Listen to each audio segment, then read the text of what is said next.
I call to order this regular meeting of the Verona Township Council for Monday, the 3rd of February, 2025. Madam Clerk, would you please read the Open Public Meetings Act compliance statements? The notice requirements of the Open Public Meetings Act have been satisfied with respect to this meeting of the Township Council. The meeting time and date were included in the public meeting notice along with the public internet link and telephone call-in information. Said notice and meeting agenda was posted in the municipal building and sent to the official newspapers of the Township, the Verona Times, and the Star Ledger at least 48 hours preceding the start time of this meeting. The agenda and handouts can be viewed online at veronanj.org/council meetings. A public comment period will be held in the order it's listed on the meeting agenda, and instructions on how to comment will be provided at the appropriate time. Thank you, Madam Clerk. Would you please call the roll? Councilwoman Holland? Here. Councilwoman McGrath? Here. Deputy Mayor McAvoy? Present. Mayor Tamburo? Here.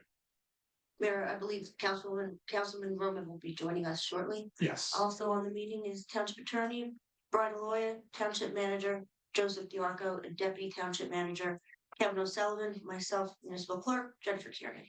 Thank you, Madam Clerk. Everybody, please rise to the Pledge of Allegiance and remain standing after the pledge is concluded. Thank you. Pledge allegiance to the flag of the United States of America and to the republic for space, one nation, all security themselves for all. In the everybody wouldn't mind standing again. Thank you.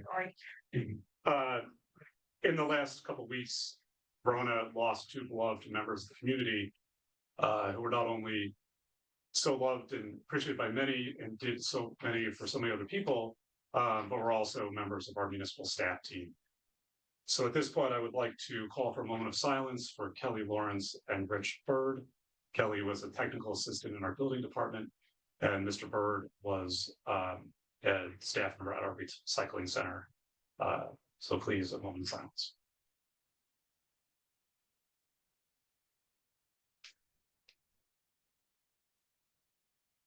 Thank you.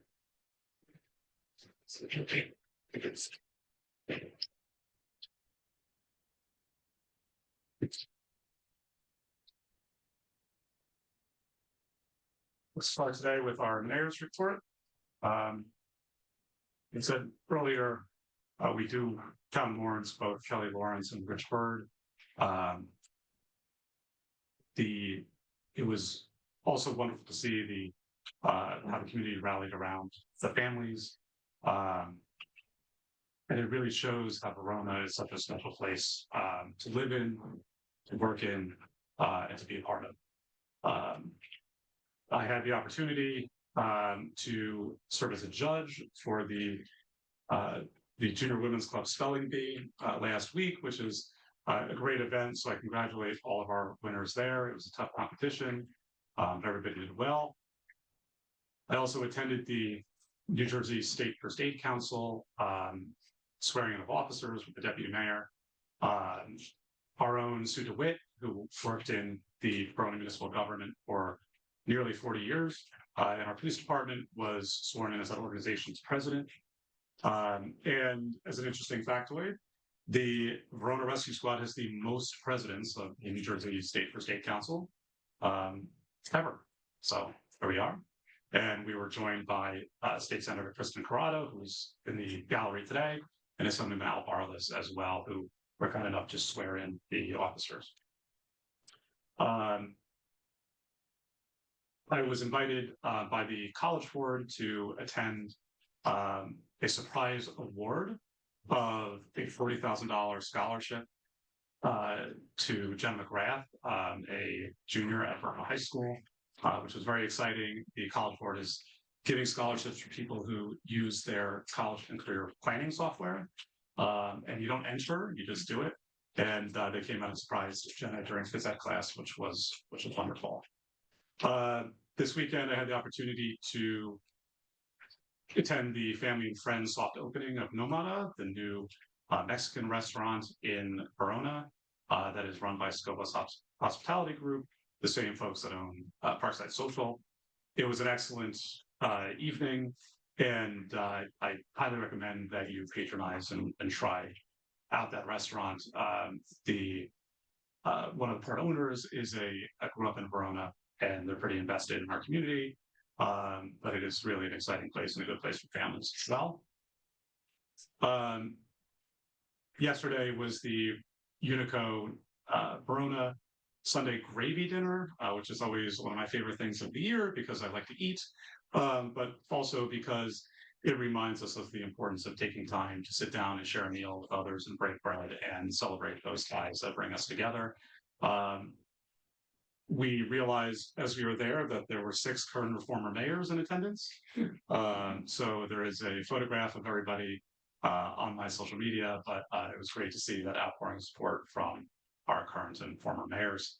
I also had the opportunity to attend a dinner for students from North Stars Washington Park High School that will be attending Verona High School at the end of this week for an immersive experience, and was able to welcome them to Verona yesterday evening as well. I ate very well yesterday, for sure. And wonderful, very impressive group of students will be joining us. So it was a pleasure to welcome them as well. And I'm going to reserve just one item for the end of my report. At this time, I'll call on Mr. Jay Coltre, our Essex County liaison. Would you like to do Senate first? We're going to wait on that just for a second. That's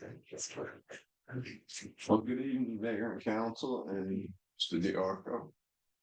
Pleasure seeing you here this evening.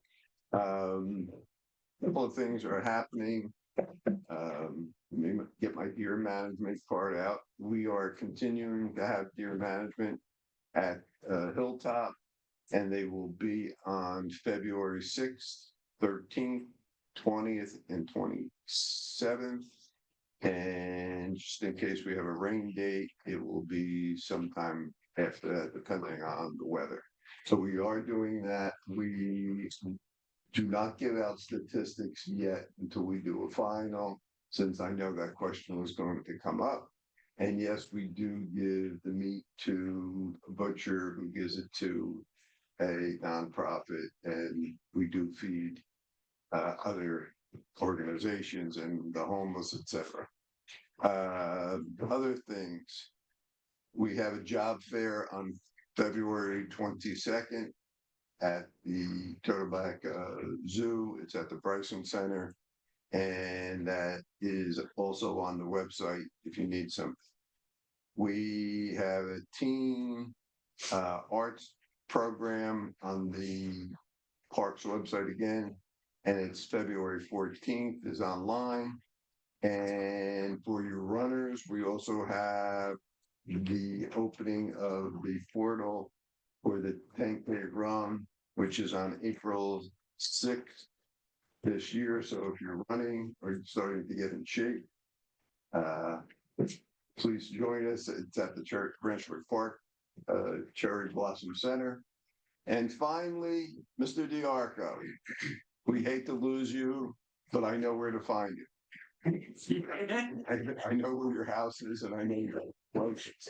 But that being said, on behalf of the county executive and myself, it's been a pleasure working with you. Here's the hat if you get full. I know you need it. And just another little shirt just in case you want to go play golf. But it's been a pleasure working with you. Enjoy it. If you need me, I'm always around. Not a problem. I already filled out my application for the Essex County Golf Course. You're more than welcome to play with me. Give me a call anytime. Kevin, you're filling very large shoes. I know. You know, but if you need something, we're always around. On behalf of the county executive, Joe, you did a great job.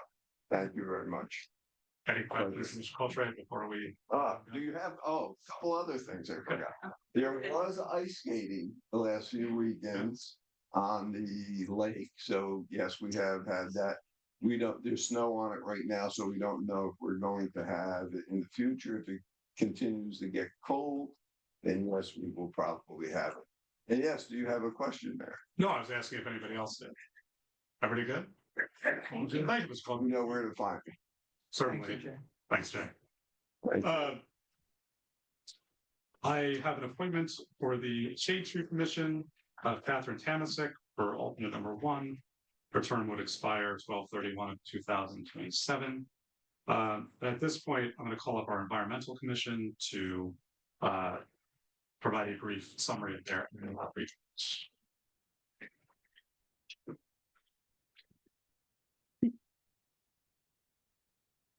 Good evening, everybody, and thank you, Mayor, for inviting us to this meeting. We realized it was going to be so well attended.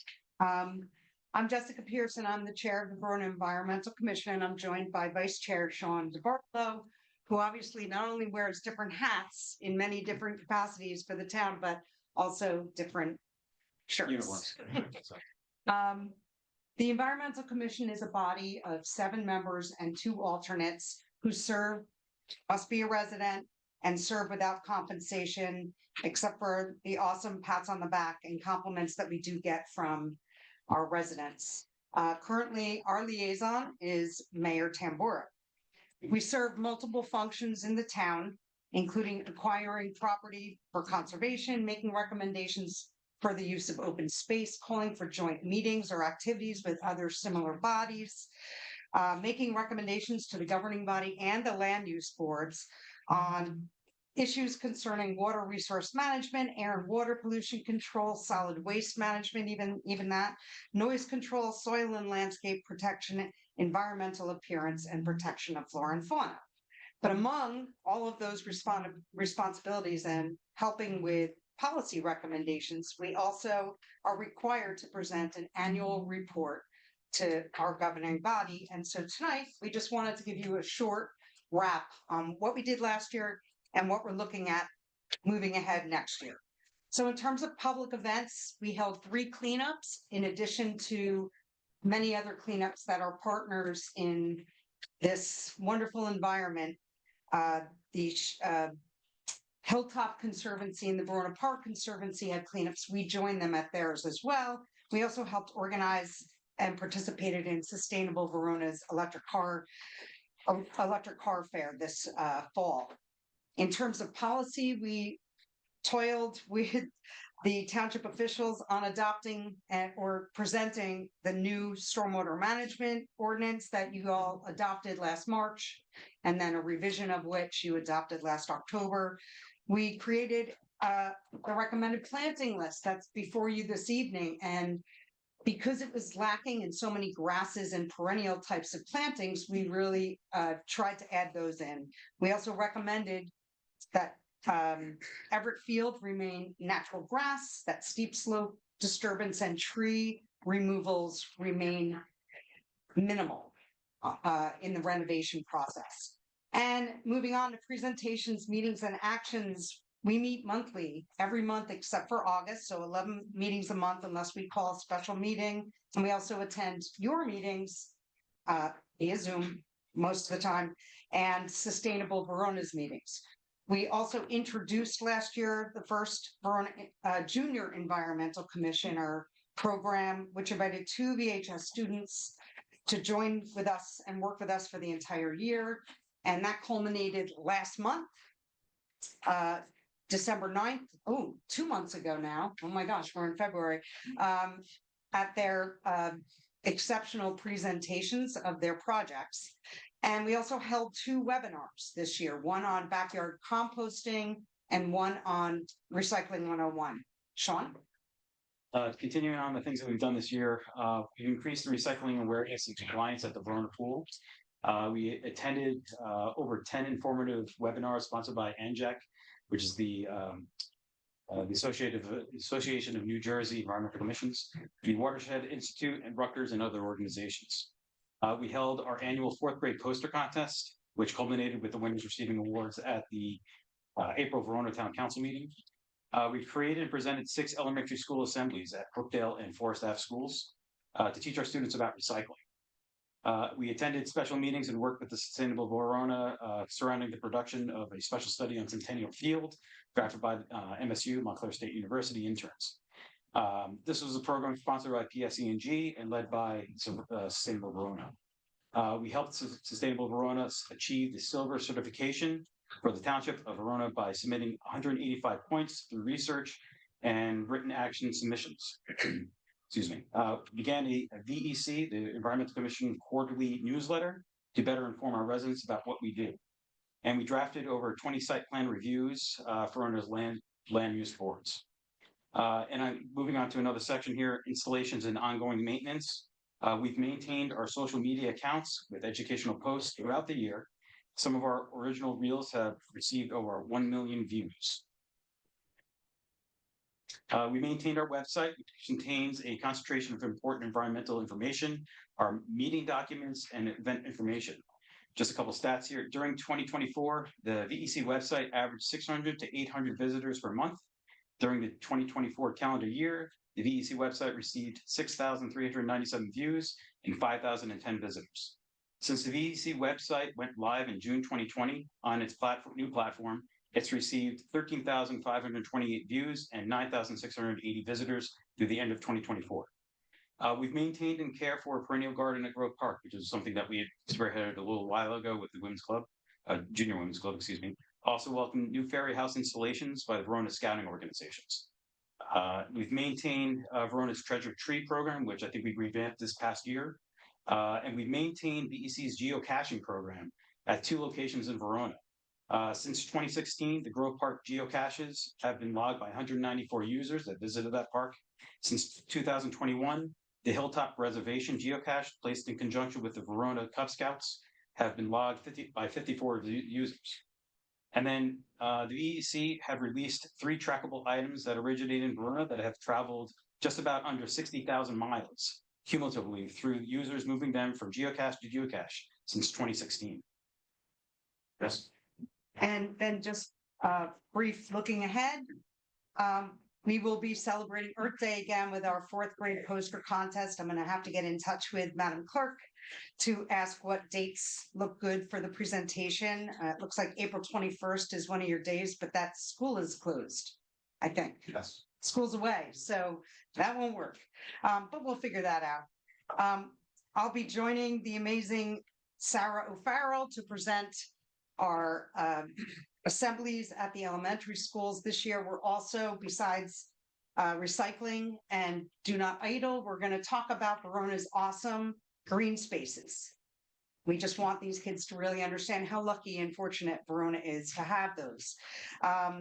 We've scheduled a native plants lecture, getting started with deer-resistant native plants with Master Gardener and Rutgers Stewart Deb Ellis from the Native Plant Society of New Jersey, and that's going to be Wednesday, April 2nd, 6:30 to 7:30 at the Verona Public Library. We're hosting a native plant sale. You can go online right now, VEC.org, yeah, thank you, .org/education, and download your order form. They're all all the plants are at wholesale prices, and orders must be placed by April 11th. And finally, looking ahead, we're continuing to work on creating and installing signage at the Peckman River Woods sign kiosk behind FN Brown. That's something that's been on our agenda on and off for the past year and a half. We're going to work on it this year a little bit more. We're hoping to incorporate invasive and native species identification education walks into our cleanups this year, so residents that attend can better know what may be growing in our own backyards. We have 2 new junior commissioners this year who have interest in native species, clean water measures, as well as river and open space cleanups and restoration. So we'll be getting them on top of those kind of topics. Our quarterly newsletters are set to continue in 2025. This year, we are tasking our junior commissioners to help with ideas for content, research, and drafting of articles. We're looking to place a 3rd geocache in 2025 near the community garden to highlight that space. And I think that was pretty much our annual report. If you guys have any questions, please let us know. Any questions for the environment? We must answer them all. Well, it was a comprehensive report, and the commission did send that to us in advance. It is a pleasure to serve as your liaison. Why don't we have everybody who's on the environmental commission stand up real quick? Stand up, stand up. All right, we have there obviously more folks, but let's give them a round of applause. This is a true working commission Thank you. who does a lot for our town, so thank you all for that. Um,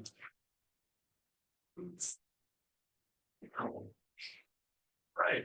Well, tonight is it's a bittersweet evening. It is a little more bitter for the town council, a little more sweet for Mr. Diarco. In that Mr. Diarco, after 57 years of public service in the state of New Jersey and years in the military before then, has decided to retire.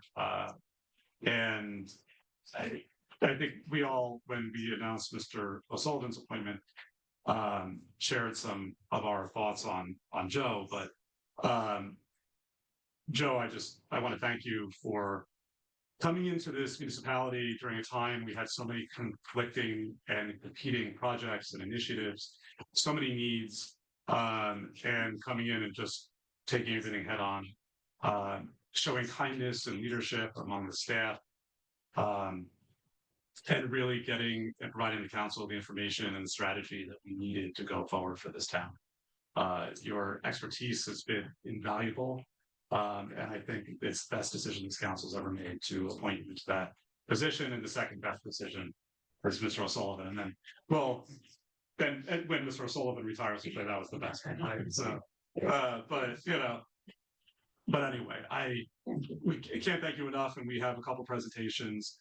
At this time, I'd like to call up our state senator, Kristen Corrado, and our state assemblyman, Krista Phillips. Thank you for being with us here tonight, Senator Assemblyman. Our pleasure.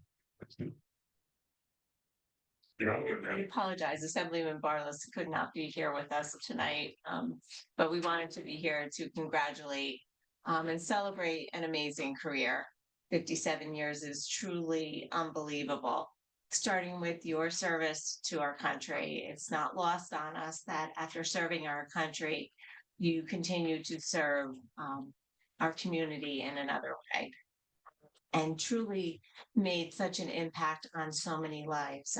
You will truly be remembered for what you did. We had a conversation recently talking about serving in government, and whether it was serving in county or state or local and what impact. And we were talking about how local was so important, because you get to know the people you serve on a day-to-day basis, and you get to see the impact that you made. And I know for myself and Chris serving as a mayor in his hometown of Wyckoff, we said it was our favorite. And I know certainly for you, you have made such an impact in the lives of the people that you have worked with over the 57 years. And so on behalf of state of New Jersey, on behalf of our district, we really want to congratulate you on an amazing career. We wish you much success and joy and happiness in the next chapter. And knowing how you serve the community in so many other capacities, I know as one door closes, another opens, and you're going to continue to serve in different areas. But we hope you enjoy this time from getting to spend time doing what you love to do and being with your family. Well said, Senator. 57 years. So how did you do it? What is the secret? No idea. I know I'll make some of my council members laugh when I said it all the time when I got here. I'm just having fun. Right. Doing all- Well, Kristen said you're going to have time now to do what you love, but I think you've been doing what you love, right? 57 years. So, I mean, an amazing public servant, a veteran, as the senator said, a family man as well. And the proclamation that we're going to present to you from the state says all of that and more about your contributions. I believe you have a lovely wife and 4 kids. And as a father of 4, I always connect with other fathers of 4. And you also have 3 daughters and 1 son, which I just read, which is what I have. And you have multiple grandchildren as well. So your legacy, your family legacy, and your public service legacy, and your legacy as a veteran is amazing. And the proclamation doesn't even do it justice. It's only 1 page. It probably could be 57 pages for each year. So congratulations. Thank you.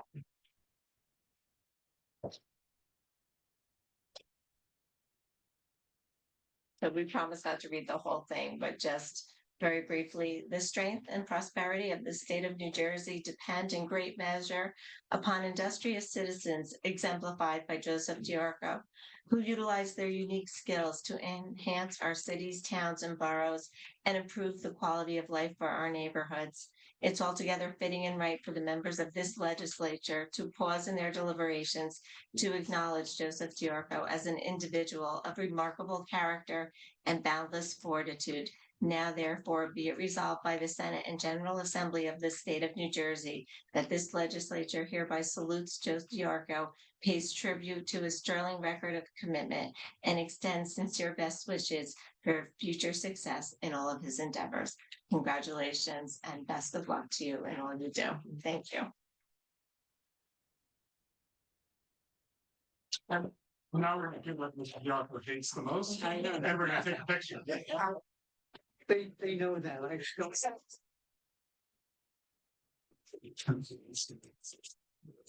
Okay, so much.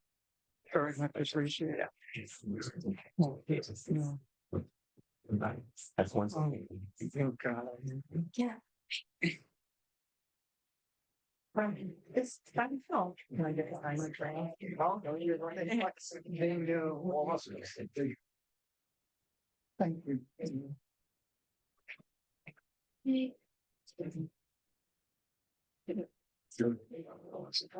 That's true.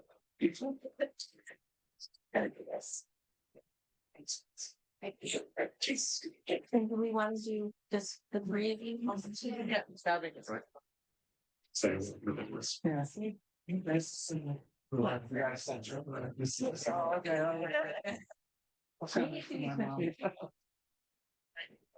Thank you so much. No, I don't. Over here. Good. One more, which is. Actually, That's Chris's. Yeah. Oh, no. Obviously. Rewrite this one, sorry. Yeah, that's what I thought when you gave him the hat. I was like, that's perfect. Oh, Good to see you. See you. Thank you. Good to see you again. Thank you. You're right. Thanks.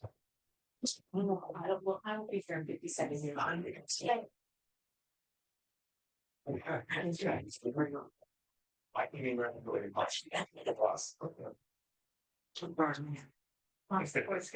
more time. Yeah. Thank you for having us. Thank you. And to continue our recognition of Mr. Diarco, I have a proclamation as well, and I'm going to read the whole thing, so hang on, buckle your seatbelts here. Whereas Mr. Joseph O. Diarco has served as the Township Manager of the Town of Verona since February 7th, 2022. And whereas during his tenure as Township Manager, Mr. Diarco embraced and fostered the team spirit that distinguishes Verona government while expertly leading substantive change for the betterment of our community through multiple urgent and complex projects and initiatives. And whereas Mr. Diarco faces challenges with his inapproximable expertise, incomparable work ethic, unparalleled knowledge, which resulted in realistic and well-conceived solutions to significant issues facing the township. And whereas when making decisions and recommendations to the Township Council, Mr. Diarco is considered the best interest of municipality, its residents and staff, while considering long-term strategic goals. Whereas Mr. Diarco's exceptional service to Township of Verona has been the capstone of an extraordinary 57-year career of service to New Jersey and the United States of America.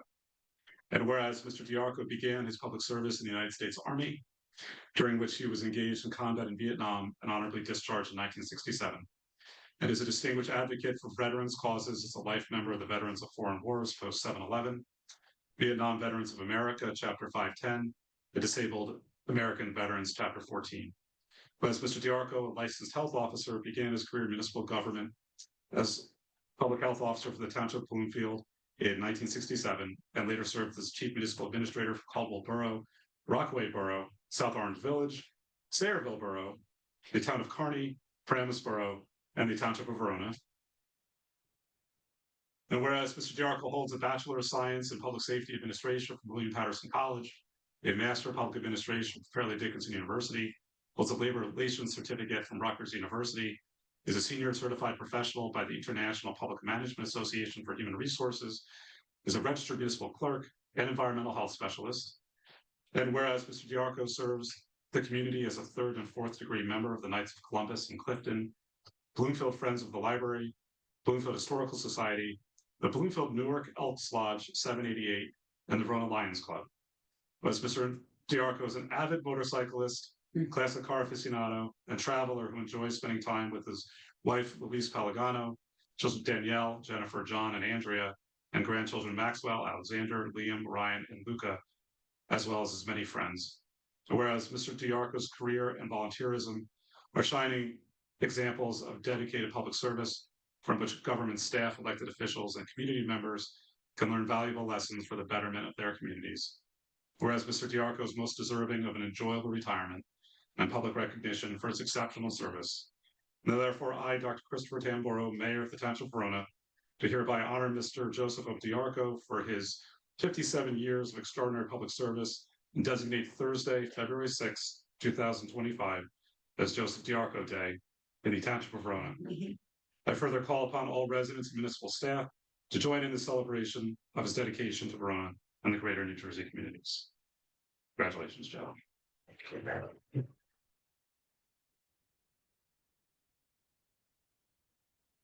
All right, now this is our first one we've done on legal size paper, so it seemed appropriate.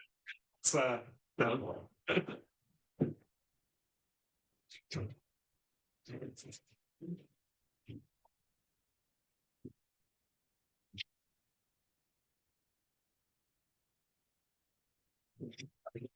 Centered. Yeah, you're pretty good.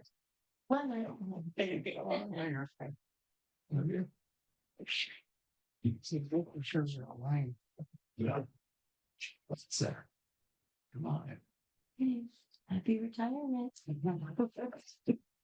Mr. Joe DiArco, that's it. Why don't we get any municipal staff that are here? Come on, come on. Come on, former municipal staff. Anybody, Paul, can you maybe take a picture for us? I can. No, you gotta see in the. Okay, whoever. Thank you. You see how. Yeah. I need a second row, tall people in the back. I'll stand in the back and my girl. You can next to shop. We're good. Like a bunch.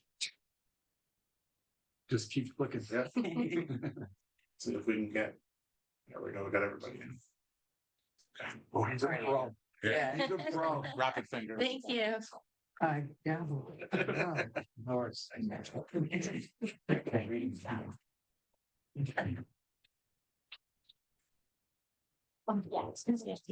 Yes, I'm sure.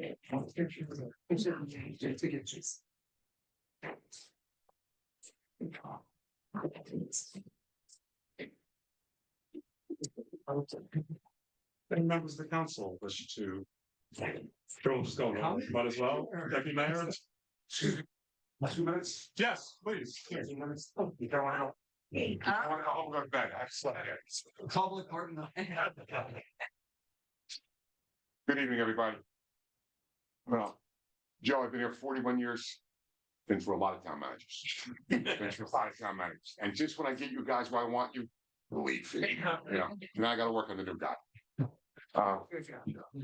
Joe, it's been a pleasure working with you. You always were there either to ask me how my day was going, solve a problem, or just say, hey, what's going on? How's the town of Verona running? It's always been a pleasure and honor. You always treated me and my staff highly. You always took care of us. You always worried about us. Every snowstorm, you checked on us. You need anything, you were always there for us. So good luck on your new ventures, your retirement with your family. And so you don't forget the employees of the Township of Verona. We always do it the DiArco's way.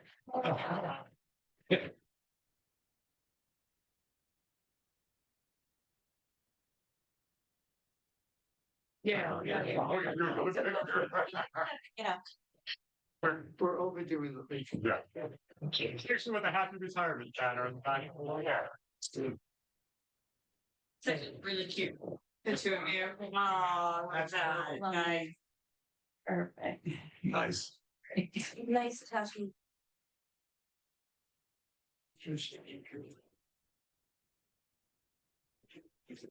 Right, so.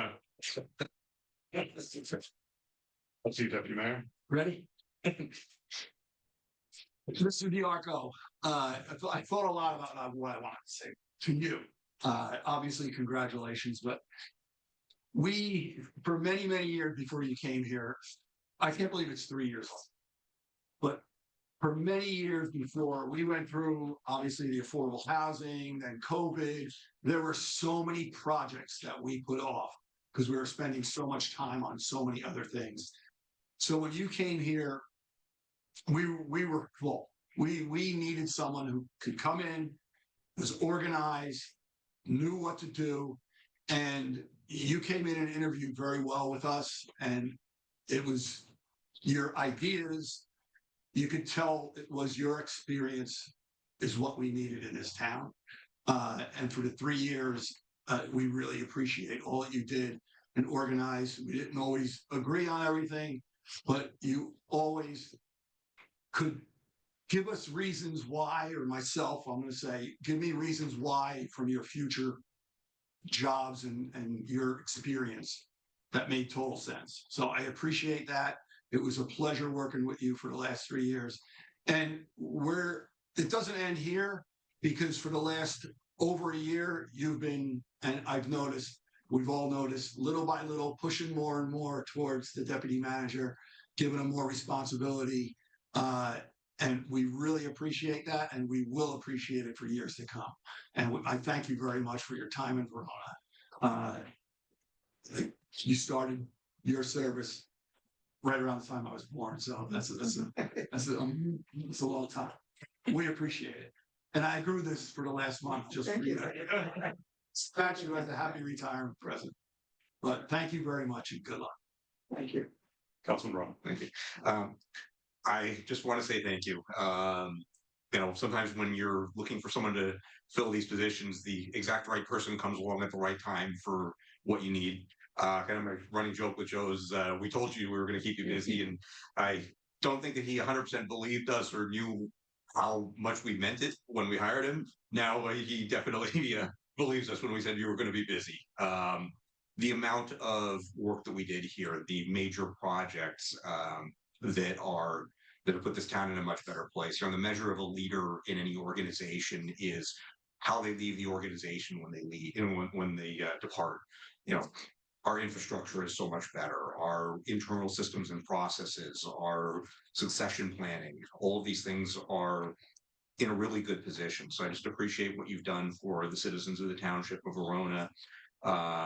It's been just a joy to watch you put all of these things in such good shape. It's been a pleasure working with you personally. Just want to wish you all the best in retirement or whatever you choose to do next. But you enjoy it, take some time for yourself, and just thank you for what you've done for our community. So it's been a pleasure working with you. Councilwoman McGrath. Thank you. This is really hard to say goodbye. When we first met, I was on Zoom because I had COVID at the time, because that was the time that we were living in. But I could just tell, even through the screen, that this was that you were really a special person, and not just the right fit for Verona, but the right fit for the five of us. It's a lot of hours spent together, and when you said yes to the offer, which I had the pleasure of being with Councilman Roman at the time, when gave, and you said yes, I ran around my house and my kids were like, what's going on? I was like, he said yes, he said yes, he said yes, because I just knew that you were going to be such a great fit. And I thank you for all of your hard work and for taking on a lot of really difficult burdens that you knew full well what you were getting into, and the iceberg was very deep. The most important thing is your values, and I appreciate on a personal level learning from you, but your values were so in line with what we need in this community. And that's a lot now in government. We really are looking at our leaders' values, and I appreciate what you brought to this community And you made it really a lot of fun, even when we had very difficult and challenging things. There was always the ability, we knew we were in safe hands, and you're very fun to work with. And I really appreciate that too, because we're feeling the burdens of this community, but you never made it feel like working together was a burden. So thank you. I am so excited to see how your family grows and expands as the years go on. I know we'll keep in touch. And congratulations on your multiple decades of experience working in local government. Thank you. Councilman Hall. Thank you. So, I think it's interesting that so often we find ourselves mentioning how much work we had for you when we hired you. And I kind of chuckle because when I ran for office in 2021, like that's what I ran on. I was like, oh, we've got all of these infrastructure projects. We really need to get started. And then we lost our township manager. So you know what? We really needed to focus on hiring a new township manager before we could even get started on those projects more meaningfully. And you know, being in the room interviewing you, we just knew that you were the guy to get the job done. And then that was only more solidified for me when I was tasked with checking your references, which was, you know, entertaining enough. But looking at your references being some of the most preeminent people in local government services in the state of New Jersey, who also were mutual friends. So that was actually, not only did it make checking your references really fun, but it also just goes to show that you've built this reputation over 57 years of service in this state that, of course, your references were the top people in local government services for the state of New Jersey. And I think one of the things about you that is so impressive is that in 57 years of service, you know that credibility is something that's really hard earned, but easily lost. And you have such credibility with all of these individuals, with all of us, but across the state, across the nation. You've been honored in so many capacities. And that just goes to show that you govern with integrity. And that is a really impressive thing. And it's not as common as perhaps it once was. And so I'm so grateful for the service that you provided here in Verona, for the turnaround story that you've helped us to achieve over these last several years. And you know, the impressive work that we have, the foundation that we have, and you know, the transition that you've introduced us to with Kevin. So thank you so much for all of that. We wouldn't be here without you, and I just really sincerely appreciate it. Thank you.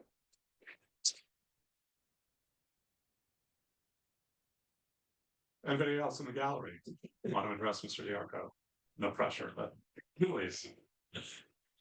Good evening, Mayor and Council. It's been a year and a half, I think, since I've been at this microphone. But I wasn't planning on speaking, but obviously I just wanted to say a few words. Congratulations. 57 years. Could have made it 3 more, made it 60, but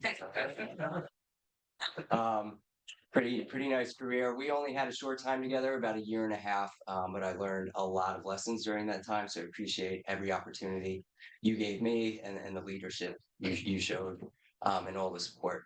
So I'm an administrator now in another town, only I think because of you and the lessons I learned and the talent and my time here in Verona. So I greatly appreciate that. And thank you. Best of luck. Anybody else? Mr. Diarco, yes, Mayor, please. As much as I don't like taking pictures, I also don't like giving speeches. But I did want to say thank you to the mayor and council. I think it was very fortunate to come here. Verona is an amazing community and council, and all the achievements and all the projects are a reflection of the council. You're the policymakers.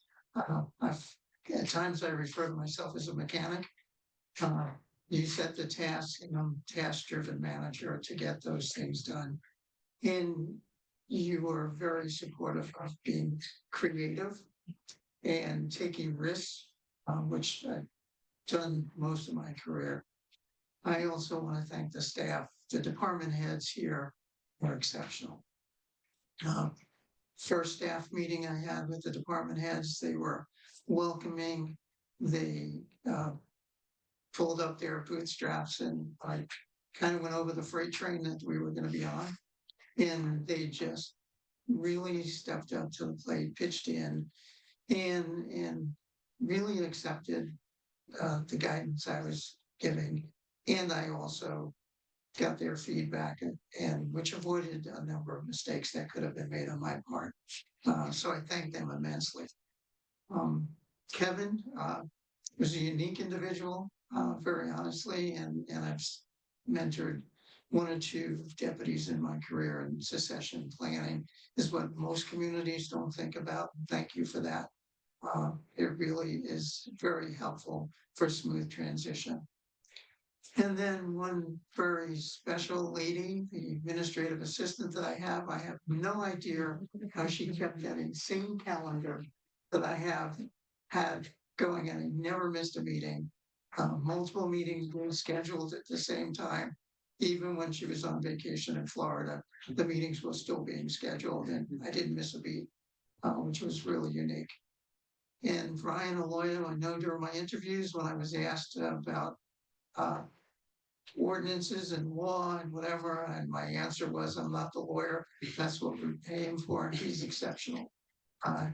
He worked very well with me, and I was a good advisor. Not that I agreed all the time, but he was a good advisor. But so thank you, and it was my pleasure serving the community of Verona. It is a very special place. Driven through so many times, and it was exciting when the opportunity came up to come here. So I think I was as excited as you were. Thank you very much, and I appreciate it. And now I'll have to send a picture of that sign for the street sign to my family in New Mexico. Because my dad has a whole highway sign named after him. 528 in Rio Rancho, New Mexico is named at the Arco Highway. So now I can send that picture to the family. Thank you very much. I appreciate everything you've done. Thank you, John. And now it's time for your report. So, While I've done this, Kevin. I do have a close session. I was married.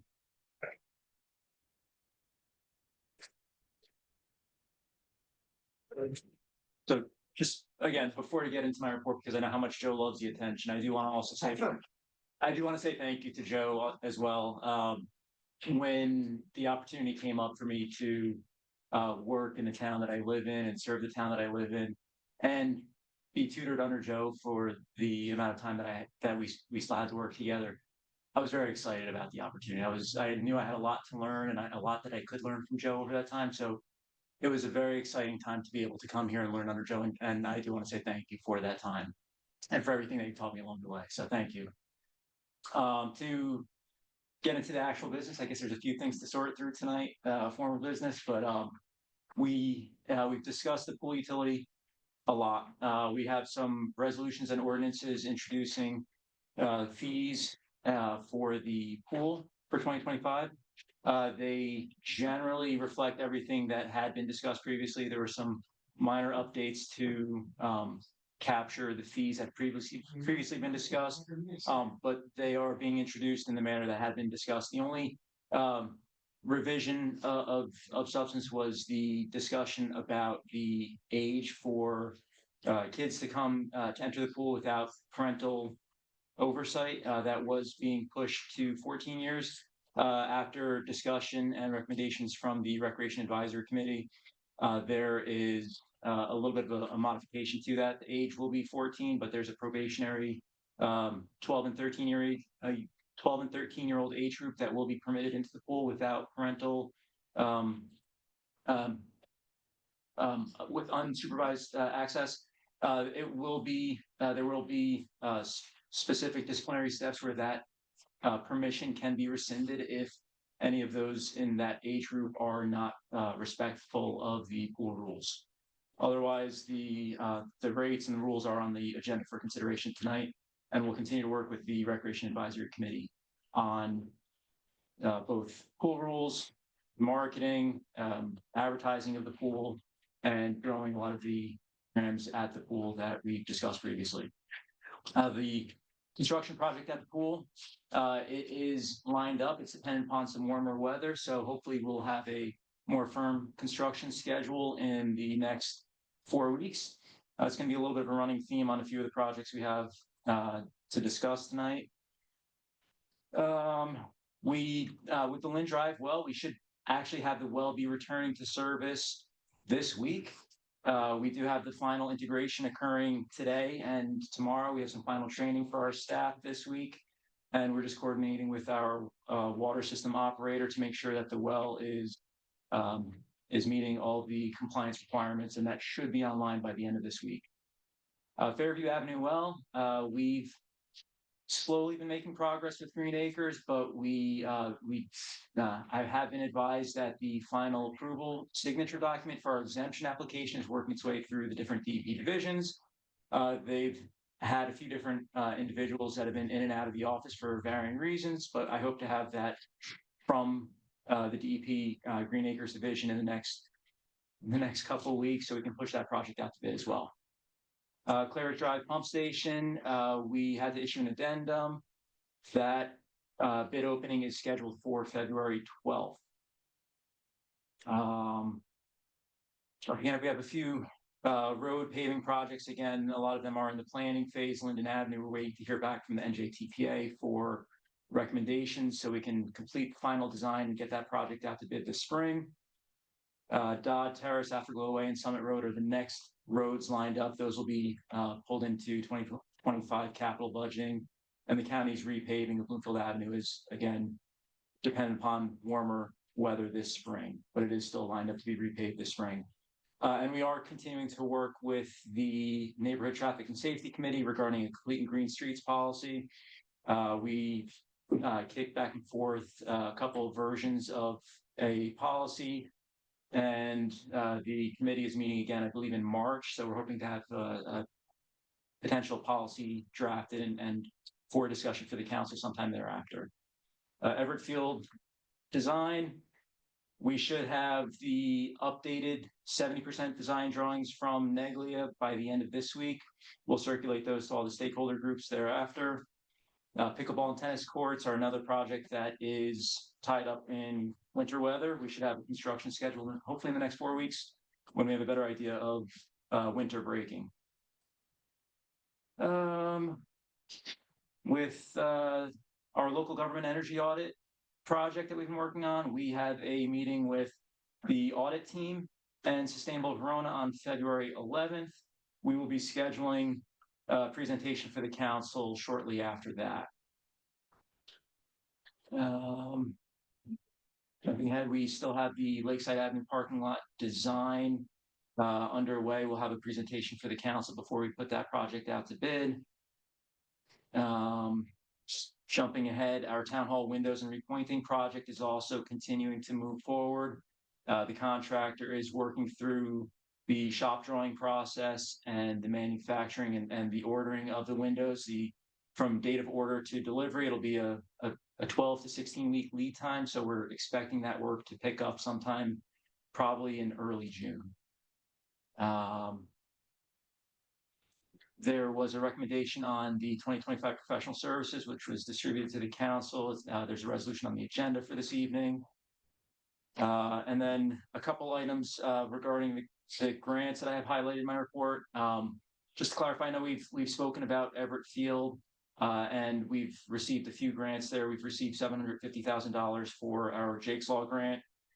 We've just submitted another application for the local recreation improvement grant for a request for $100,000. I did receive a $60,000 grant from CDBG from last year's grant funding. And just to flesh out those details a little bit so that the council and public understand, there was also an additional $40,000 grant that the township received last year for some ADA accessibility projects. We've had some discussions with CDBG about supplementing our request for Everett Field this year versus where some of the current projects stand. So there was between back and forth with the CDBG department in the county. The recommendation the recommendation was for CDBG to reprogram the $40,000 award for the ADA projects from last year, and the 2024 award, the full $100,000 will be fully assigned to the Everett Field project. That one's a little bit more shovel ready. We're closer to putting that project out to bid. The new application that was submitted this year was for the ADA accessibility components. We're not losing the project, but it's just being cycled as 2 larger projects rather than splitting them up. So that application was submitted to the county. And one more additional update in my report, I had listed that the Department of Human Services, the age-friendly community grant, I had noted that we were awaiting a decision, but we did just in the past week receive an announcement that the township was awarded up to a $75,000 grant for preparing an audit and plan for our age-friendly community services team. And that concludes my report. Any questions for our deputy manager? Councilman McGrath? Thank you. So just going back to the accessibility of the community center, wasn't there going to be a project to replace the doors? And I don't know if there were doors here and there or just there. So there were the application was for replacement of ADA accessible doors for both town hall and for the community center.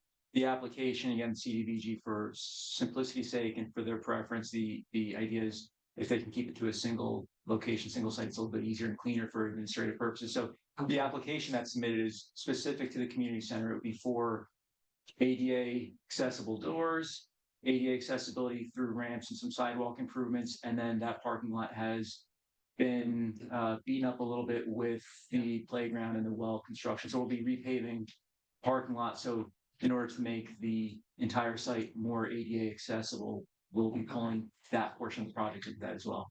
And then the ADA accessibility needs that are here will be cycled through the 2025 capital projects to advance them. Okay, thank you. Any other questions? Thank you, Mr. O'Sullivan. Okay, now moving on to council member reports, Deputy Mayor. Thank you, Mr. Mayor. I too would like to recognize the 2 employees that passed this last week, Kelly Lawrence and Richie. Definitely employees that put their heart into Verona and will be greatly missed. I just say the only thing we can do is say a prayer for the families and do as much as we can to reach out and help. I will go from there to also the Unico dinner this weekend, actually yesterday. I want to also point out, as the mayor said, there were 6 mayors there, and also a couple of council people, a few past council people that were there also. So it's a very well attended event, and goes to an organization that gives a lot back to the Township of Verona. So I thank them for all that Unico does for our township. I also attended I want to congratulate Sue DeWitt as president of the EMS Council of New Jersey. This is their 96th year. And I also thank our state reps that were here tonight. Actually, Senator Assemblyman Barlas and Senator Corrado were there. It was nice to see them and see them tonight. They've been very present in Verona, and it's a good segue into our Congresswoman, who was also here this past Friday. I was happy to get a couple minutes to come in and talk with her. She was here for the last, I believe it was the last hour and a half. It was very nice to see her, and I thanked her for her time in Verona. I hope in the future, it was last minute that we got the notice as council. I hope in the future that we can get notice a little more in advance when it's scheduled. I was happy that I was in Verona. I was working locally, so I could get here and see her. And I thank her for her time joining the town and giving the residents a chance to see someone face to face. It really means a lot. Lastly, I want to let everybody know that the Chamber of Commerce is again planning Restaurant Week in the Township of Verona, and it's going to be February 23rd through March 1st. I believe we have 13 food establishments already registered. We're planning in advance, and social media will be going out. I think it started, but next week we'll be putting out menus and whatnot for everybody to see. But definitely plan a night, go out to your local restaurants. There's plenty in this town that are very, very good restaurants. And that's all I have for this evening, Mr. Mayor. Thank you, Deputy Mayor. Councilman. A little bit repetitive, but I would just also like to recognize the two employees that passed. Great people, and one of the things that's emblematic of our staff here at Verona Township is not only are these people great at what they do professionally, but they tend to be just some of the nicest people that you'll ever meet. The community outpouring of support around them has been very impressive. I hope we continue to support their families. They will be truly missed. And also a big congratulations to go for the very successful dinner and all the service that they do for our community and beyond. And it was great to see everyone out there had a wonderful time at that event. Wonderful to see. Councilwoman McGrath. Thank you. Thank you, Mayor. I too am very saddened by the passing of our two town employees. And I do want to say on a real personal level about Kelly Lawrence. She was a fellow mom. We have children the same age, and we took a religious class together for a full year just 2 years ago. Her and her good friend, who I saw at the remembrance service, and we reflected on our time together. By my count, Kelly was the fourth mother in Verona of school-age children to pass in a year. That is a lot of loss to bear in a community. That's a lot of children who are missing a parent.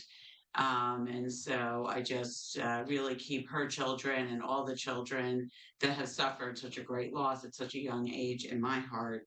And I encouraged the family when I met with them during her service to continue to reach out. And I hope we can memorialize both both employees in a formal way in the future when it's appropriate. I had the pleasure of speaking at Verona High School to the Girls Learn International Club with Councilwoman Holland. I love speaking to groups of youth. I love speaking to groups of women, and this was the perfect intersection of both.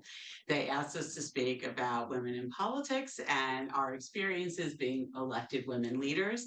We had a lot to talk about. I wish it was longer. I could have talked for like double the length of time. And it was a great experience. And I really appreciate the chance to speak with them.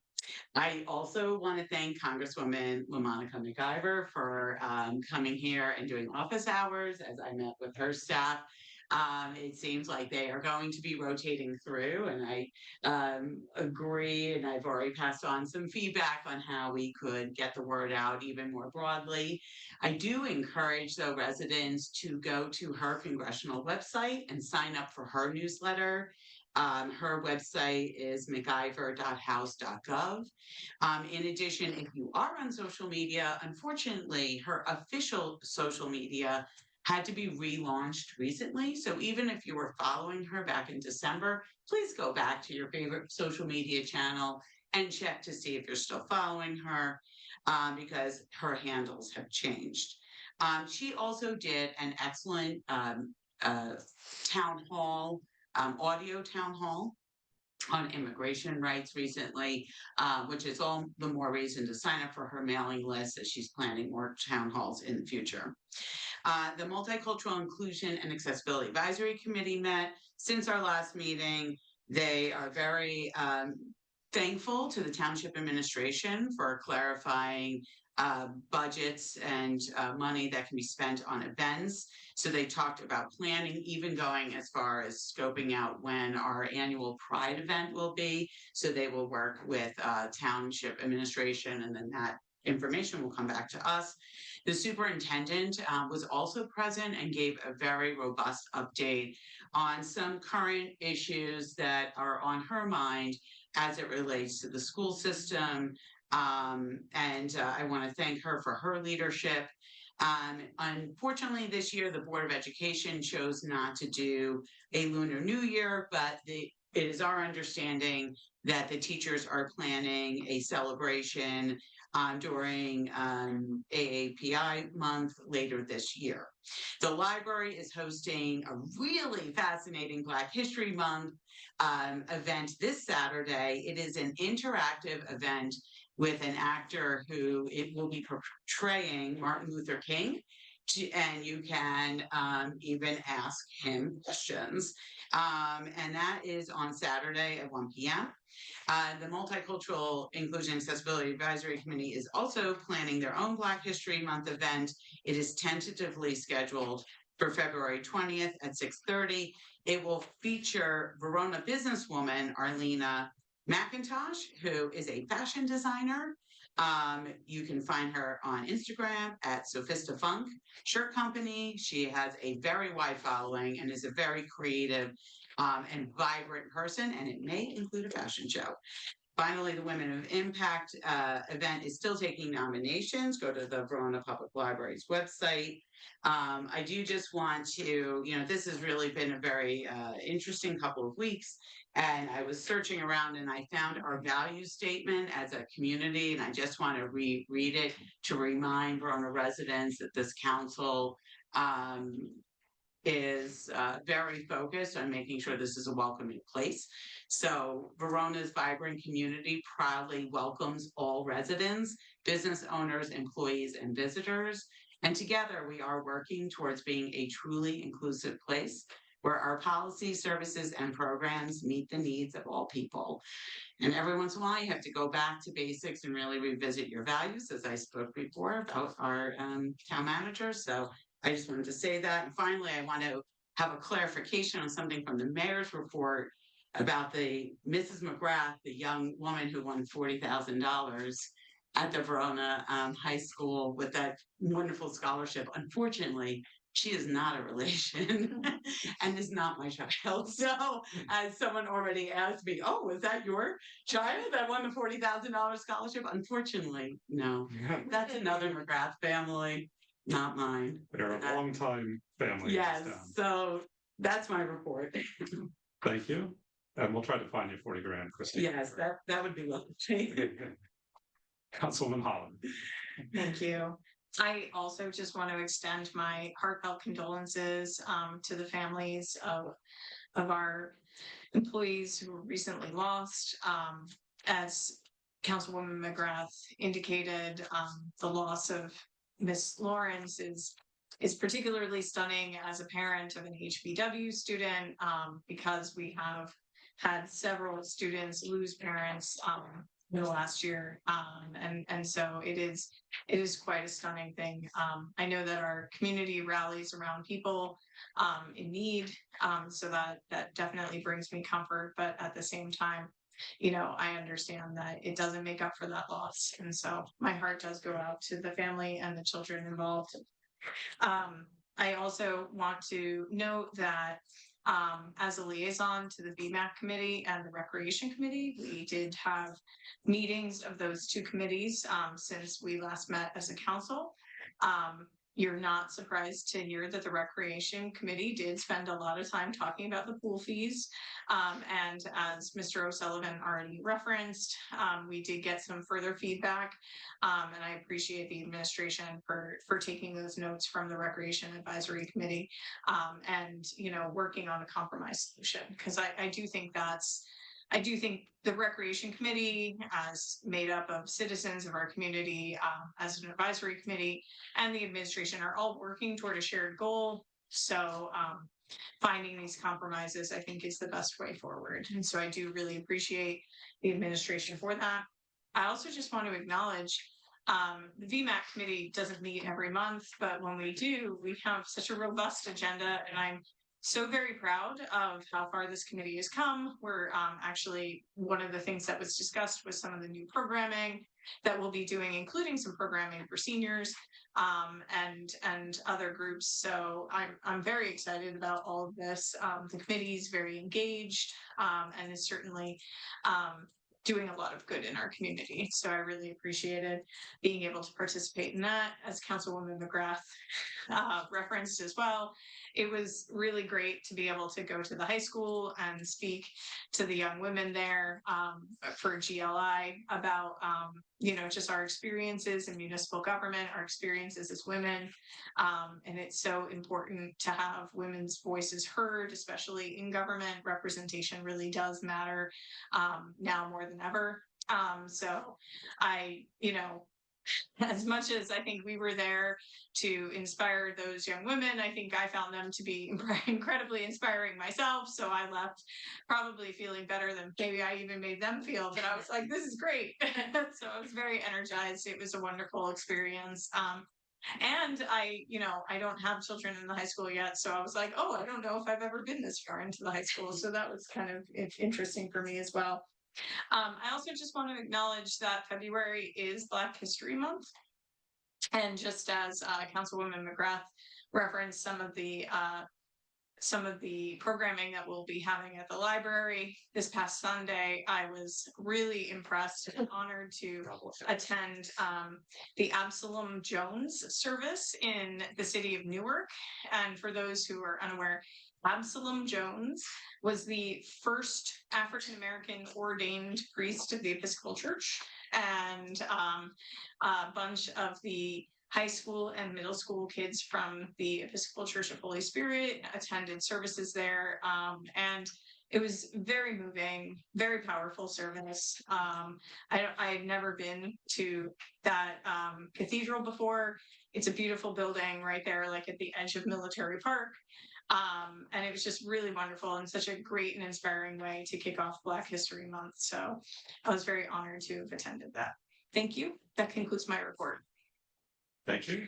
At this time, I'll open the meeting for public comment on any item which any member of the public would like to discuss. Madam Clerk, would you please read the public participation statement? Anyone from the public wishing to speak on any matter, please raise your hand by pressing the raise hand button on your monitor. If you're dialing in by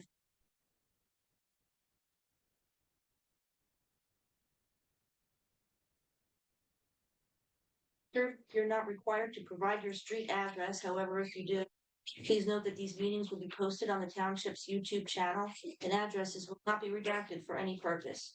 You'll have 4 minutes to address the council, and there could be no cross dialogue during this public portion. After everyone wishing to speak has been heard, the council may address your questions. Thank you, Madam Clerk. Anybody in the gallery? Sir?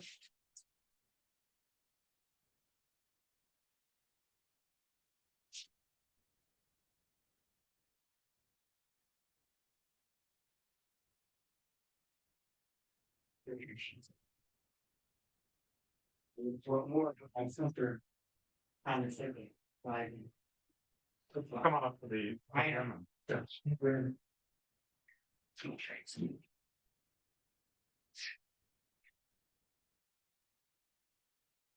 I was here last month. Not quite here. Just My name is Frank Fabiano. I live on East Lincoln. I've been living in Verona now for the past 7 or so years, going on 8. So I was here last month discussing the issue with the parking. With the and I wanted to thank Chief Kiernan because it actually changed the handicap signs on my block. I was shocked. It was like, well, because it was within a week, which was a nice thing. So with the snow, and this is another reason why I want the brackets, as Chief Kiernan calls them, in the street, where you have them on other streets. A little note I couldn't print, but that was on my car. The other note was on the car of a tenant that lives in the building with me. And the neighbor across the street, paying citizen of Verona, he said, left that on our car, 21st of January. Painting home at 11:30. She was at her mom's. And the note on your car, she took a picture. And that's the original note. It was right after the snow. Parking was kind of crazy. And it was the only parking spot on the street. Pulled in, pulled up to get out of the driveway. I had other pictures showing the distance. It was tight. Car in front of me had plenty of room to pull up. I don't know why they didn't, but they didn't. But the note, when the big note that's printed was on the tenant's car. So just another reason why I want the brackets put on that street. So there's designated spots. This way, if somebody is over the line, they can get a ticket. I mean, I went down Side Heights for years, you know. One day I went down there, I pulled my right rear tire was on the lawn. They gave me a ticket. They said, you know, you weren't between. And I looked, and I said, oh my God. But again, it's gonna get worse with the other restaurant opening up. I still would like the personalized handicap spot for myself. Because if you look back, I called the town. There was a car parked all night. Then I realized they must have called and actually got permission to park in a handicap spot. Because the next day there was no ticket on the car. And I said, oh, they probably called in. And they were handicapped, so they parked in that spot. So I was minus my spot for the whole, actually, weekend. Last week. Basically that's it. Thank you. All right. Yeah. Anybody else been for on Zoom? Wish to make a comment? Okay, at this time I close public comment. Mr. Fabiano, I'm glad that you had the opportunity to speak with Chief Kieran. And my best recommendation is that anything related to these items that would require council action would come as a recommendation from Chief Kieran and our manager. So I would follow up with Chief Kieran on those items as well. I know that years ago, well, 2 years ago, I don't know how long ago it was, we did consider an ordinance about how far you could park from a driveway, and then determine that that was not a workable ordinance because of how much parking would be lost and the enforcement and all that stuff. But certainly there are non-metered spots like on South Prospect that have the boxes, you know, the lanes, whatever they are. But we, you know, I think keep talking to Chief Kieran, and he makes a recommendation. I'm happy to approve it, right? And glad the rest of the council does, of course. All right. Any other responses? Okay. We're moving on to hearing adoption or amendment of ordinances. Madam Clerk, the next item on the agenda is ordinance number 2025-02 for adoption. Would you please read the title of this ordinance? Amending Chapter 5, Administration of Government, Article 2, Township Council, Section 14, 16, and 22 of the Code of the Township of Verona. Thank you, Madam Clerk. Would somebody move the ordinance, please? So moved.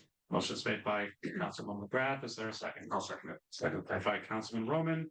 This time I will open for the public hearing on ordinance number 2025-02. Same public comment statement applies. However, comments are of course limited to this item.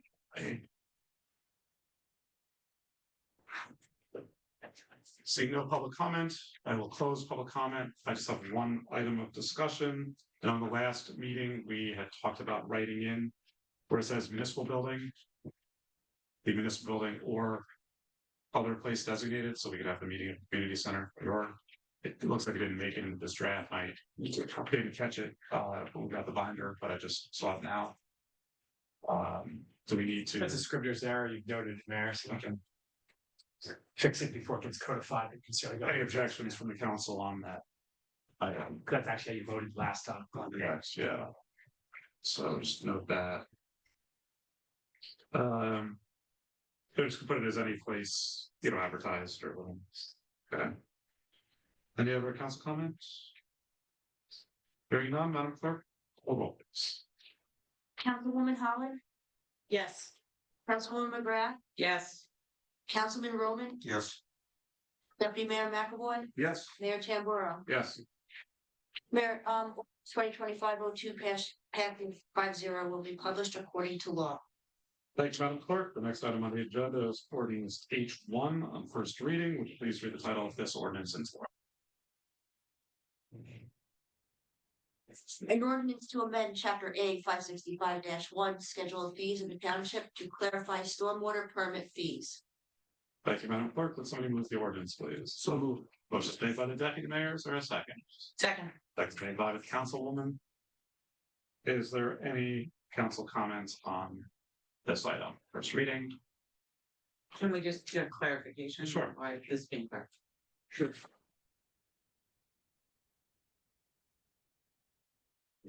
The stormwater ordinance references a fee for an annual permit maintenance for major stormwater developments. There was never a dollar amount assigned to that through our fee ordinance, so this now assigns the right dollar amount for actual fee that's referenced in the stormwater ordinance. And then it so assigns a few of the other fees to the proper chapter and section of the. Mr. Sullivan. Any other questions, comments? Hearing none, Madam Clerk, would you call the roll, please? Councilwoman Holland, Yes. Councilwoman McGrath, Yes. Councilman Roman, Yes. Deputy Mayor McAvoy, Yes. Mayor Tamboro. Yes. Mayor, H1 will be numbered 2025-03 will be published according to law, and a public hearing will be held on February 18th. Thank you, Madam Clerk. The next item on the agenda is ordinance number H2 on first reading, which please read the title of this ordinance into the third.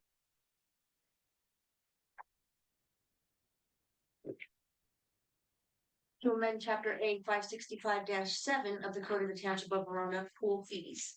Madam Clerk, is there a motion? So moved. Motion made by Councilwoman Holland. Is there a second?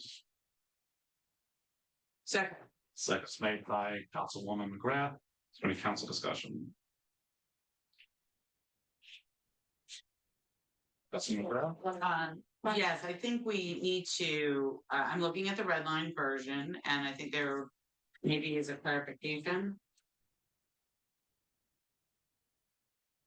Council received line version, which summarized those. There were two references for late registration for Verona waves and mini waves.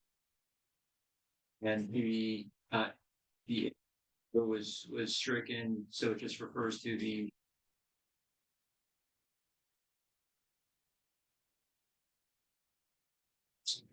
is rather than just signing the pool parties for nonprofits and for-profit organizations. And then the clarification that was not captured in the red line that the council received is regarding the preseason concerts. There would be a $20 fee schedule. Registration was $20 fee. And the preseason concert, $75 fee would be for non-residents. And again, that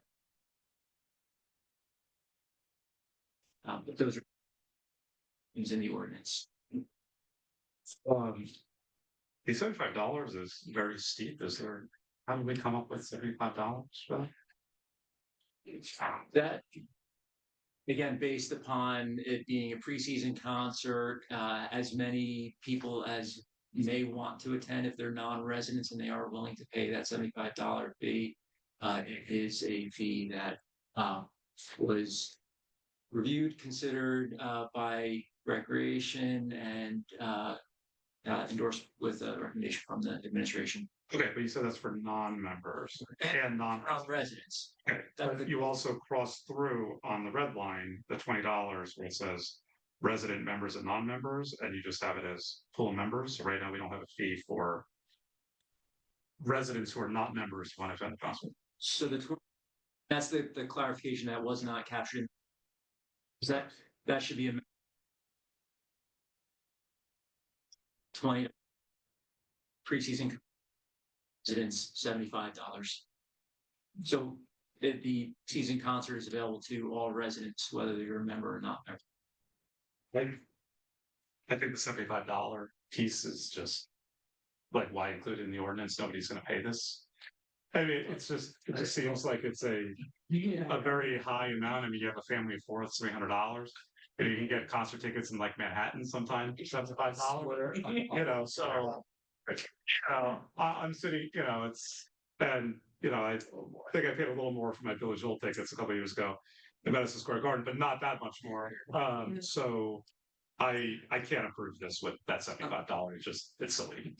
Yeah. Well, I think, Mayor, if I may, if I were to hypothesize, I think you need to have a you need to have a non-resident fee because someone will show up, right? So you have to have something. I think they're making it this way to make this concert for Verona residents. But if the council is like, you know what, that's really too steep, like, I would be open to changing, but we need to have some sort of non-resident. Well, if our intention is to not really invite out of town people, then we just write that this is for township residents only. And just be done with it rather than charging a $75 fee. I mean, it's just one of those things. Like, I would be much happier just doing preseason concerts for residents only, but I think this is just a $75 fee for a concert, just unreal, regardless of where people come from. And if we're trying to, pay for the pool, I mean, this is one of those things. Like, it seems like some of the fees, even when we talked about non-resident fees, right? $2,000 for a family. We're designed to price people out, right? So either we need to decide really what the vision for the pool is. If we want to have these things as residents only, let's do that. But I'm sorry, I just can't vote to adopt this ordinance if there's a $75 fee. Let's just decide what we want out of that. Yeah. Deputy Mayor. I will say, like, Councilwoman and I talked about this before, and I'm putting up my right hand and swearing I didn't talk to you about it, but that's why we're laughing. It's exactly what I said. I just think $75 is an exorbitant fee, and my comment was I can go to the Wellmont for less. It's not the park. Not the park. In fact, same amount the park on it. I just think, like, you've got to think about someone in their 20s wants to take someone out on a date. They're not going to pay $100 to go to the concert at Verona Pool. Maybe 40 or 50 bucks, maybe twice what the member. The resident times 2 if you're a non-resident, I think would be appropriate. But we're gonna for a band, so you want to try to defray the cost of the band. This is our first time doing this, so I do agree with council. The comments here, like, let's just make it 2 times and say it'll be $40 if you're a non-resident. I think that's in the realm of being reasonable for all of those potential coupleships that may be coming. So it's a little bit more, it's a slight deterrent, but I think this is something to try. So let's see if it works. I think this was a new, innovative idea, and I applaud that.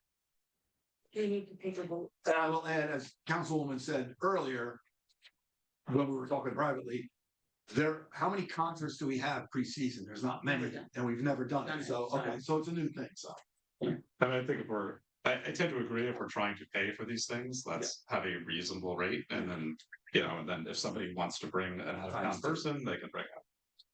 Right. Somebody want to move to amend the? I will move that. Is there a second? Charge twice. I'll second the amendment. All those in favor of changing 75 to 40? Aye. Anybody opposed? Okay, the ayes have it. Thank you. Just have one kind of other general comment, and I will make more comments when we have this on second reading. But I have to say I'm going to be anxiously awaiting the end of year financials on this. I am concerned that with the rise in fees, we just don't know how many people will join. we're gonna have additional, or if people are gonna be able to stay. We have heard from some residents that they may not be able to stay in the pool. I'm glad that we are opening the pool to our township staff. I think that is a big development as well. I will kind of renew some of my comments. I think there are definite cost savings that are not reflected in this ordinance, but my request from the administration, because this doesn't have anything to do particularly with fees, except make sure we have enough money at the end, is to really look at the efficiencies in the pool, right? We talked when Mr. Robotham was here about the number of staff, and while I know that it's always kind of been done as having 5 people in the office, I think some who innovative looks at that can potentially change that and save some money. I think looking at the rec tent as well, which was something that the rec pool committee has suggested that we remove, and I do agree with them on that. I understand that for some families that is it's a nice option, but at the same point we're asking all pool members to pay for that when it's not used by everybody, especially our adults, and things like that. So, I think if we have a shortfall at the end of this year, our first place to look at before raising the fees even more. I mean, this is the first fee raise in a Schedule 3 fee raises. If we move forward with that, is to potentially look at how that rec tent operates, or offer some kind of subscription option to see how many people would really use it. Be willing to pay extra to use that. And I think for this year, if we have to see what transpires with that, but at the same point, that would be something just to look at hours and things like that, and not forgetting that is not central to the mission of the pool itself. So those are a couple things, but I do anxiously await. I'm hoping that we could have some interim financial reports and membership numbers relatively frequently, because if we find ourselves where our membership numbers don't sustain with what the budget's going to look like, I think we need to make some decisions in May rather than making them, rather than suffering the consequences and making those things. So I guess my point is, this is not the last conversation I plan to have for the season on. All right, Madam Clerk. Councilwoman Holland, Yes. Councilwoman McGrath, Yes. Councilman Roman, Yes. Deputy Mayor McAvoy, Yes. Mayor Tambora. Yes. Mayor, ordinance H2 will be numbered 2025-4. It will be published according to law. Public hearing will be held on February 18th. Thank you, Madam Clerk. Second on the agenda is ordinance H3 for introduction. Would you please read the title of this ordinance into the record? Fixing the salaries and compensation of the seasonal employees of Township. Thank you, Madam Clerk. Would anybody like to move this ordinance? I'll move it. I'll second it. Motion's made by the mayor, the second is by the deputy mayor. Any council discussion on this one? Hearing none. Madam Clerk, would you call the roll, please? Councilwoman Holland, Yes. Councilwoman McGrath, Yes. Councilman Roman, Yes. Deputy Mayor McAvoy, Yes. Mayor Tambora. Yes. Mayor H3 will be numbered 2025-05 and will be published according to law. Public hearing will be held on February 18th. Thank you, Madam Clerk. For our consent agenda this evening, we have one set of minutes from January 20th. We have 10 resolutions. Just note the resolution, we got a resolution labeled as K10 in our packet, which was to appoint the township attorney. It's not reflected on the consent agenda, so we'll do that under new business. But so K10 is the executive session listed on here, just so we're all on the same page. That didn't align. Would anybody like to move the consent agenda? So moved. Yeah, the motion's made by Councilman Holland. Is there a second? I'll second it. Second's made by the deputy mayor. Now it's time for public comment on consent agenda items only. The same public comments taking place. Mr. Ryan.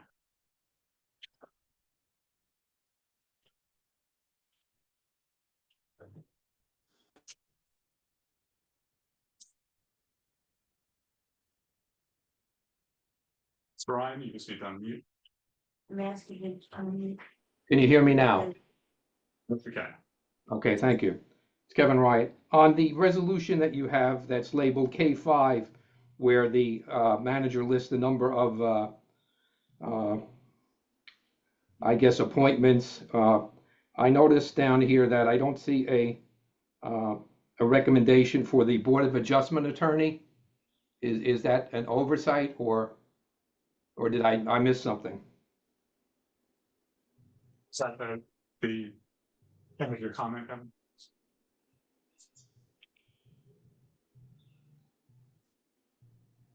Any other comments, Mr. Ryan, before we respond? And just when you get to your resolution about the area in need of redevelopment, I would hope that you would be able to explain to the public what exactly the approval of that resolution entails in terms of taxation and land use. Thank you. Mr. Ryan, any other public comments? Mr. O'Sullivan? I'm sorry, public comments closed. Mr. O'Sullivan? Sure, the appointment of the zoning board attorney is under the jurisdiction of the zoning board, so they will take that up in their course of business. It's not with the council tonight. Thank you. And Planning. yes, Correct. Planning zoning. And on the resolution K9, Sam, would you mind just addressing that?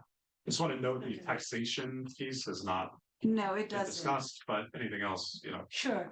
So, just to remind everyone on the council, in August of last year, you had planning board to determine if that particular property satisfied the criteria as an area in need of redevelopment as per the local redevelopment and housing law. There's a particular process through which we did that, the planning board. There was a public meeting on Jan 23rd, and they found that this particular property certainly met the criteria statute. So that's the process. By resolution agreeing with their recommendation to designate or not, it's the final purview is yours. In terms of taxation, a designation does not do anything to a particular property. The next step would be adopting a redevelopment plan, and at that time, again, it's at your discretion whether there would be a long-term tax exemption granted. This payment in lieu of taxes will be worked out by who the developer is and your attorney, and that's how it works.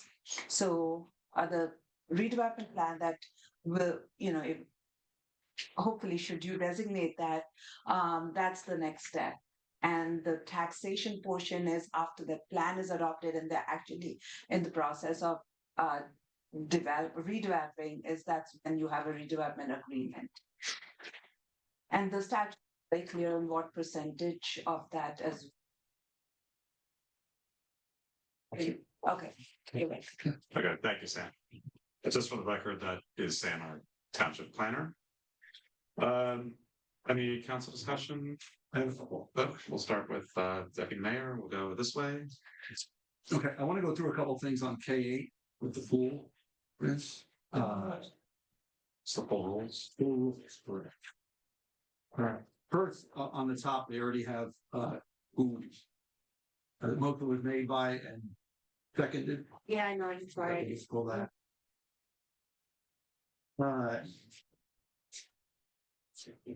I was looking at rules, as I just obviously sorry didn't find this before, but item 25 following item is strictly enforced in the pool perimeter. And just because of the talk I've had over the meeting I went to for the mayor, talking about electric vehicles and devices, do we want to add some wording in there? Motorized vehicles, we have e-skates or the hoverboards. Should we, because we have walking of bicycles within pool gates. water pistols are obviously, we mentioned skateboards in there. That's why I kind of started thinking about these hoverboards. But obviously no electric vehicles can be driven around in there, but should we have something in writing that says so? Right, yeah, that's correct. Yeah. Any, and really nobody should be writing anything, right, accessibility, improving items. Broad, just say motorized vehicles. But you can't do that because of scooters, or disabled individuals. So I think we could just write in any recreation, yeah, any non, any recreational mobility device not intended to for the accommodation of a disability. Or to improve accessibility or something like that. Brian can parse We'll leave it up to you. Words on that. Okay, and then 29, with under 14. I'm glad they heard what I was talking about at the last meeting. But I think if we could simplify this, it just says children ages 12 and 13 may be permitted to enter without an adult during this probationary period. But we basically just say that children 12 and 13 have to abide by the rules and regulations, but everybody has to abide by the rules and regulations. So why are we specific to just 12 and 13-year-olds? Because if the 14 and 15 and 16-year-olds don't abide by the rules and regulations, I think they get the same first offense warning and then removal.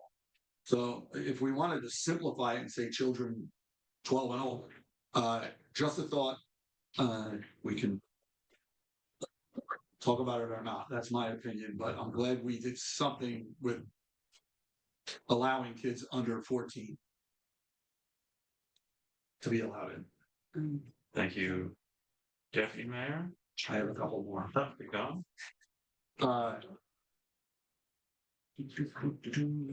In 49, our gazebo fee in here, we have each 2-hour rental is $75. On our fee schedule, gazebo rental, it says $100, and I'm guessing isn't that per hour, or is that a 2-hour period? And then the rain date fee we have in here is $25, but on our fee schedule, rain date says $50. At the very bottom there, it says each 2-hour rental is $75. I'm guessing that the $100 fee on here for gazebo rental. Right.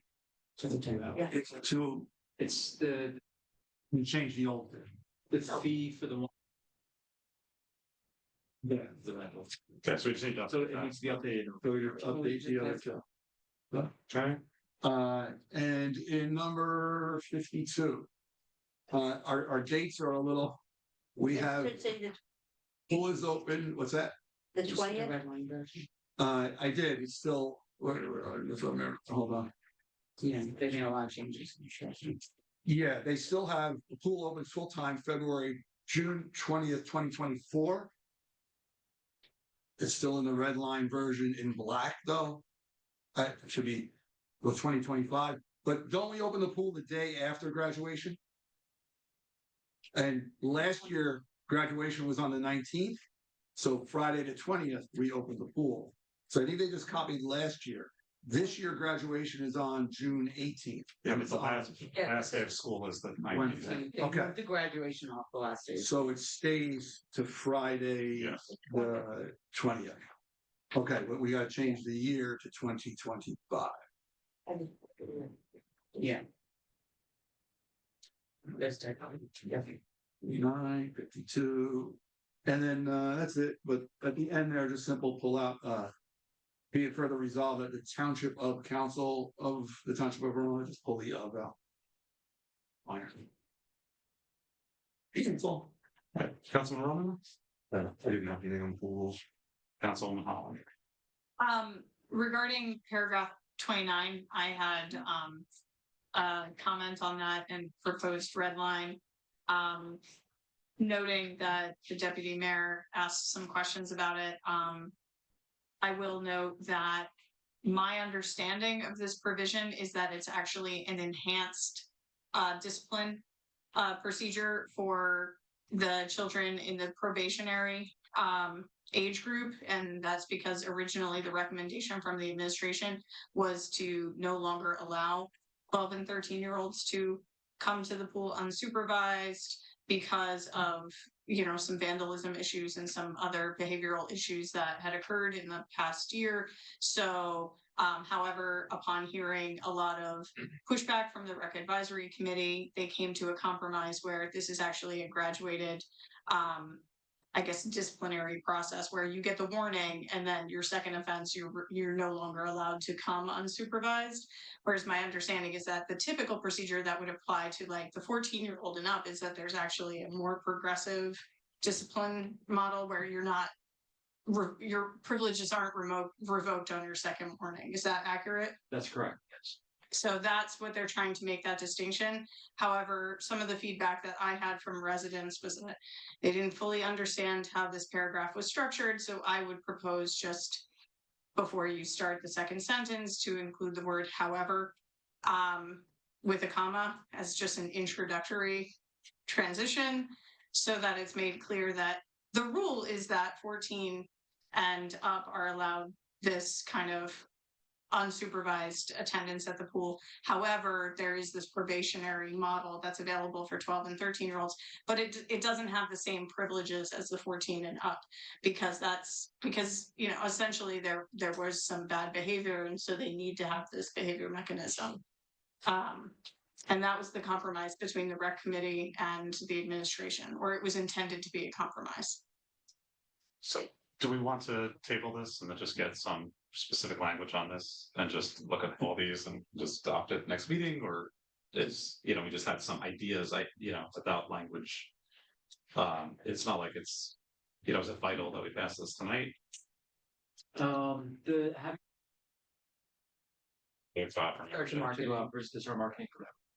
Yeah. All right, so what my suggestion is maybe we. Do you have language, Mr. Loya, that you can read off, or Mr. O'Sullivan? I just want some specific language to know what we're voting on. I don't want to vote on an idea, so. I'm sorry, are we talking about paragraph 29? 29, yeah. Well, I was just proposing the introduction of that one word at the beginning of the second sentence. So, Okay. however, comma. Okay, well, the deputy mayor had another suggestion. Yeah, paragraph 25, and so far I have other than assistive devices for people with disabilities, the riding of any type of, and then I start to do my descriptor.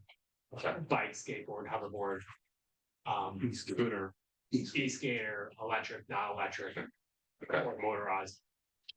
And motorized mobility device that work. Yes.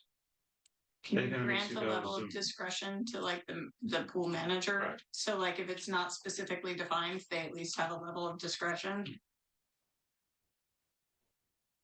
And on 29, Mr. Township Attorney, your recommendation is you've heard from the deputy mayor, you've heard from the councilwoman. I like the comma with the word. However. Is that fine with you? Yeah, that's fine. Yeah. Okay, that sounds good. Okay, Councilman McGrath, did you have anything else? Me? Yes. No, but if we're going through all the changes, we're just clarifying the fee at point 49. And there was a typo legalized under 52, Just a year, yeah. just the year. 2025. Okay. So I think personally, I feel comfortable, even though we had to have a conversation with where we landed. Non-pool rules, strictly are also with the. Okay. Resolution K1, 2 column, just the bottom of Mount Fair has extra 0. Well, that'll be problematic. On which one? K1, left column, bottom, says $85,000 instead of $8,500. Yes, that would be important for the audit, right? Okay.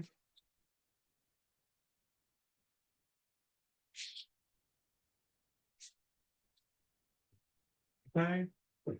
Anything else? All right, let's call the roll, please. Councilwoman Holland, Yes. Councilwoman McGrath, Yes. Councilman Roman, Yes. Deputy Mayor McAvoy, Yes. Mayor Tamboro. Yes. There are ordinances K1 through K10 will be number 41 through and including 50. Thank you, Madam Clerk. All right, we don't have any addendums this evening. We do have one appointment. Would somebody like to move the appointment of Mr. Schmidt as a member of the Verona Municipal Alliance Committee? So, which is made by the Deputy Mayor. Is there a second? Second. Second is made by Councilwoman Holland. Any discussion on this item? I will call for public comment on Mr. Schmidt's appointment. I will close public comment, Mr. Schmidt's appointment. Any discussion? Madam Clerk, call the roll, please. Councilwoman Holland, Yes. Councilwoman McGrath, Yes. Councilman Roman, Yes. Deputy Mayor McAvoy, Yes. Mayor Tamboro. Yes. Mayor, motion passes 5-0. Thank you. And as I said previously, we did have the one item that the resolution that we were sent labeled K10 for the appointment of our excellent township attorney was left off the resolution, the consent agenda. So I will move what was previously listed as K10, which is not K10, which is the appointments in the contract with our township attorney, Brian Aloya. Is there a second? Second. Second by the deputy mayor. Any discussion? This time we'll open public comment on this item. Same public comment statement applies. Public comment is closed. Mr. Aloya, I would like to reflect Mr. D'Arco's glowing